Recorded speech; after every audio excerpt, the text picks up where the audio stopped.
the terrorist attack a couple of weeks ago. But it doesn't change the need for a Royal Commission. The whole country's asking for this apart from Anthony Albanese, and he's gone from being tone deaf to downright contemptuous, not just to the victim's family, but to the entire nation that's grieving, that's angry, that's frustrated, that's looking for somebody to lead, to take ownership and to actually chart a pathway forward. The Richardson review we accept is part of that process, but it will not be robust enough. The New South Wales Royal Commission will not be able to compel federal agencies to give all the evidence that they will require. Why wouldn't the Prime Minister go down this path? He was very quick to call one into robo-debt, and we had to learn the mistakes as a coalition government that we made. There were 15 Australians slaughtered on Bondi Beach a couple of weeks ago, and it's beholden on this Prime Minister not to shirk away from it, but to learn from it and to make sure that we never let it happen again.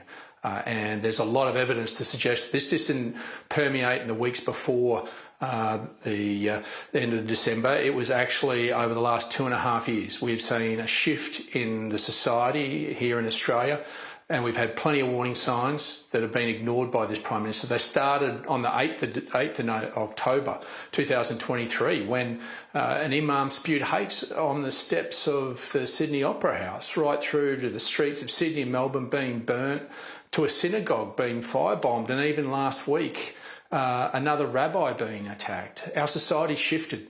We're the custodians of Australia's society that will hand on to the next generation. We were handed the greatest multicultural society on earth, and unfortunately we're let it drift. And we're not going to hand that over unless we're prepared to look ourselves in the eye, look ourselves in the mirror, and look at the mistakes we've made, no matter how raw they may be. But this Prime Minister hasn't got the courage to do that.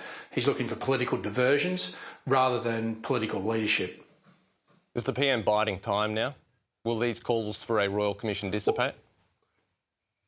How can they? I mean, the reality is whether they be legal or former law enforcement head, has openly made it clear that this is the course of action that we should take at a Commonwealth level to ensure that anti-Semitism, not just in Sydney, but in every state and territory in this country.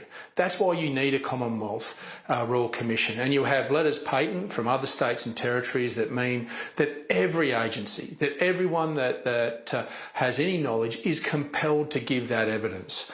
And that is what we need to learn from. Every state and jurisdiction have different counter-terrorism agencies. How do they interact and intersect with federal agencies? How do they intersect with one another?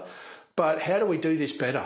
I think this will all be in vain if the Prime Minister doesn't show the leadership that the Australian people are asking for. It's not just the victims.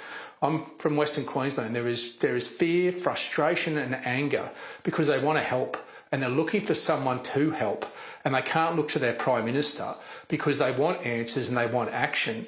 And when they see the families, the victims' families, being treated with such contempt, then that anger and frustration turns to a point where they don't listen to their Prime Minister anymore. And that's what we're getting to. This Prime Minister has a very short window to show some courage, to say sorry like Chris Minns did, and to actually call this Royal Commission and call us back to Parliament and get the job done and show some leadership to the country that we're not going to let this happen again. Have you been satisfied with Chris Minns' response so far? Well, I have, apart from the change in gun laws.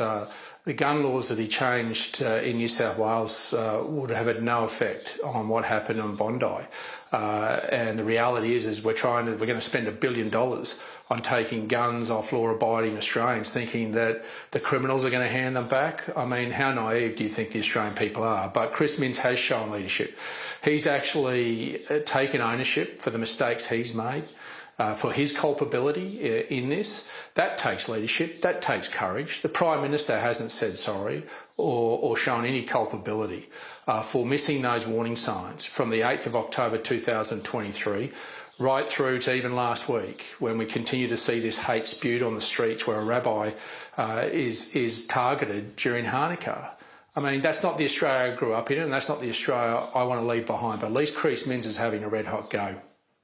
David, thanks for your time today and your insight. We appreciate it as always.